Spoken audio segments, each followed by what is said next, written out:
everyone, Ariane here, and welcome to the Quarantine Quest. I know that many of you are feeling scared, anxious, uncertain as to what's going to happen in the future, how you're going to make ends meet, how are you going to work, where's your income going to come from, will you maintain your job, will you get fired, will you get laid off, school, your kids, what are you going to do with them? It's predicted that perhaps they might be out for the rest of the year. I spent a year homeschooling my children in Paris, and that was one of the most challenging times of my entire life. And hooray for teachers. We love you. Thank you for all the work that you do, and we miss you terribly. But this is the time, this is happening. It's happening whether we want it to or not. And I know that, like I said, it's scary. This is a disease. This is a disease that's moving rapidly, very, very contagious, and can kill people, and has killed a lot of people. And so that's really scary. We don't know what's going to happen in the future. We don't know how long this is going to last. And all of that can really be quite unnerving for us and just our peace of mind. And so with that, I was thinking, what can I do to help? What can I do to serve you all, to serve our population, to help through this time? And the way that I look at it, I have a very unique perspective, as many of you know, who know me know. I actually look at this as an amazing opportunity.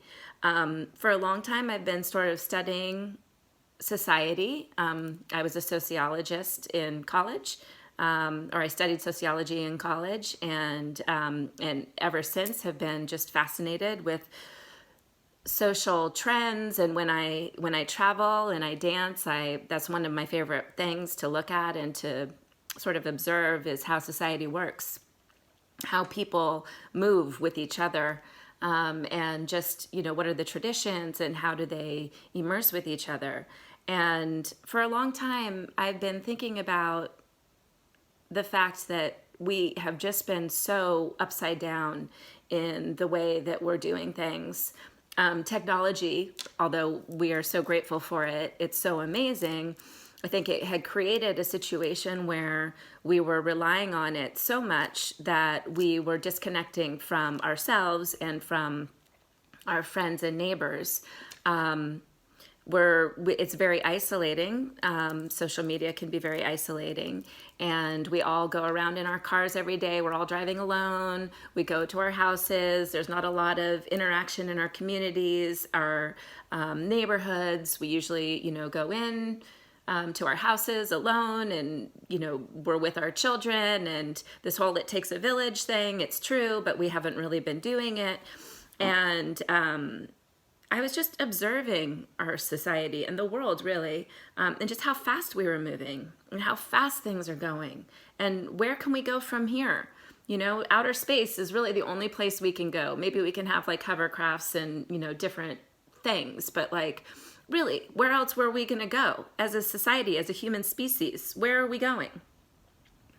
So, and just to kind of tie it in with the fires in Australia, that's a more natural sort of cleansing and clearing of the world and the environment. And not to say that these are good things, but I'm just saying that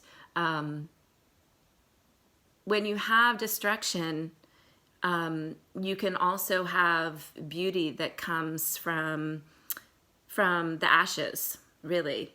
And there's a lot of things that, beautiful things that are coming from, that have come from Australia and are going to come from this moment in time.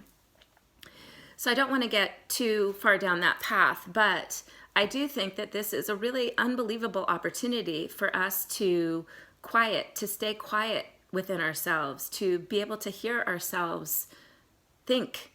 Because when the world runs at such a fast pace as it always has up until now, It's so loud. All of this information that's coming in every day that we have is so loud. It's like screaming at us. Like we turn on the news and all it is bad news, bad reports, all these things happening. No wonder we're scared. No wonder. All of the movies that come out are, very, they're thrillers, they're psychological thrillers, so they're gonna totally screw you up in the head and make you think crazy. And I just don't think this is healthy. And the amount of time that we spend on our devices, ergonomically, our bodies are changing, our socialization, I always get concerned for my children with their socialization and how are they gonna be able to converse with each other and like, how is their social IQ, which I think is a very, very important factor, how is their social IQ going to increase and improve as a result of playing, on their phones? My kids don't have phones, but anyways, you know what I'm saying. So all of this being said is that I felt like now is an amazing time to get quiet, to get still, and to reframe and to take this opportunity to look at it first as an opportunity, a forced opportunity, one that we were not going to take readily all on our own accord, but to really look at what is causing us fear, seeing that for what it is, accepting that, feeling that, and releasing that, and looking towards what makes us feel good and what makes us feel better even when we're in quarantine times. And then also how can we turn it and start to prepare ourselves for who we want to be after this is all over. Because the world will change. Things are changing. Things will be different. And I think in a really good way. I mean, the stuff that we're seeing right now coming out of Italy and Spain and all of the singing just brings me to tears every time. And it just makes me feel so in awe of human spirit. And I'm getting a little choked up because I think it's really beautiful. And I hope that we can all try to find the beauty during this time, even when we're all pent up with our children, and trying to figure out, how to keep them from going bonkers and how to keep ourselves from going bonkers. And like I said, keep our jobs and earn our incomes and, just reinvent ourselves. So how are we going to do that? And this 3-day journey is here to help us. Or at least this is my offering to you, free of charge, to help you during this time. Because I think it's a really unique opportunity. So the way it's going to work is for 3 days, today being the first, and then Tuesday and Wednesday, and I'll have them recorded so you guys can see them later and replay them. I actually think I'll do the meditation maybe as a separate file so you can go straight to that whenever you want.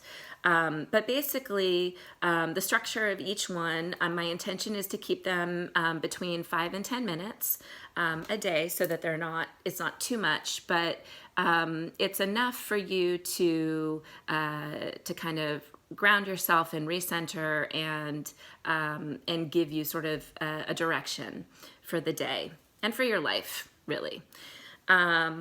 So I have some things. So the first day we're going to be really talking about fear and the fear that we have going into the unknown and just with our personal circumstances and financially. That's a big one, obviously. The second day we are going to talk about the things that make us feel good. And then the third day, we're going to sort of focus towards the future on what we can do to sort of reinvent ourselves and nurture ourselves in our new capacity. So every day we will have an intention. We'll set the intention for the day. We'll do that right now for this day, which is the day 1. And the intention is to give the overview of the course.